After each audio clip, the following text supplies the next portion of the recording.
இது ரசிகர் கூட்டம் அல்ல, லட்சிய கூட்டம் என்று சொல்வதற்கு காரணம் அதுதான். இத்திரை கவர்ச்சியா, இன எழுச்சியா? தமிழன் பெயரிலே தமிழ் இல்லை, பிள்ளைக்கு தமிழ் பெயரை சூட்டுவோம், நாம் தமிழர் என்று உலகிற்கு காட்டுவோம் என்றார் முத்துக்குத்தன். யாரும் தமிழில் பெயர் வைப்பதில்லை, தமிழில் பேசுவதில்லை. தமிழ் படித்தால் வேலை கிடைக்குமா, தமிழ் படித்தால் சோறு கிடைக்குமா என்று எண்ணுகிற ஒரு இழிவான மனப்போக்கு.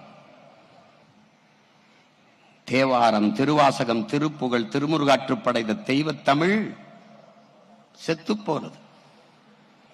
அகநானூரும் புறநானூரும் தந்த என் அன்னை தமிழ் அழிந்து போனது. நக்கீரா, உன் தமிழோடு சற்று விளையாடு, நான் வந்தேன் என்ற என் சிவனின் தமிழ் செத்து போனது. அவையே உன் தமிழள்ளி பழுகிறே, நான் வந்தேன் என்ற என் முருகப் பெருமானின் தமிழ் முடிந்து போனது. என்னரும் தம்பி தங்கைகளே, மிகப்பெரிய பொறுப்பையும் கடமையும் சுமந்து நிற்கிற பிள்ளைகள் நீங்கள்.